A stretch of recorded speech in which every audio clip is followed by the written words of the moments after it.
ಅನರ್ಹರು ಅರ್ಹರಾಗಿದೆ ತಡ ಶುರುವಾಯಿತು ದೆಹಲಿಯಲ್ಲಿ ಬಿಜೆಪಿ ಸಂಧಾನ ಜೆಡಿಎಸ್ನಿಂದಲೂ ಭಿನ್ನರ ಮನವೊಲಿಕೆ ಯತ್ನ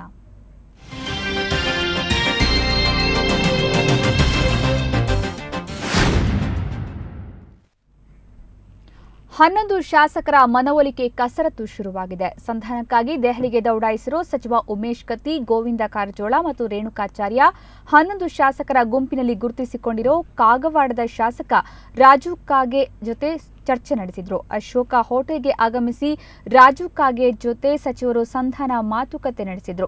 11 ಶಾಸಕರ ಪೈಕಿ 3 ಸಚಿವ ಸ್ಥಾನ ಹಾಗೂ ಉಳಿದವರಿಗೆ ಪ್ರಭಾವಿ ನಿಗಮ ಮಂಡಳಿಯ ಅಧ್ಯಕ್ಷ ಸ್ಥಾನದ ಆಮಿಷ ಒಡ್ಡಲಾಗಿದೆ ಎಂದು ತಿಳಿದು ಬಂದಿದೆ. ಇದಕ್ಕೆ ಶಾಸಕರು ಯಾವ ರೀತಿ ಸ್ಪಂದಿಸಲಿದ್ದಾರೆ ಅನ್ನೋದನ್ನ ಕಾದು ನೋಡಬೇಕಿದೆ.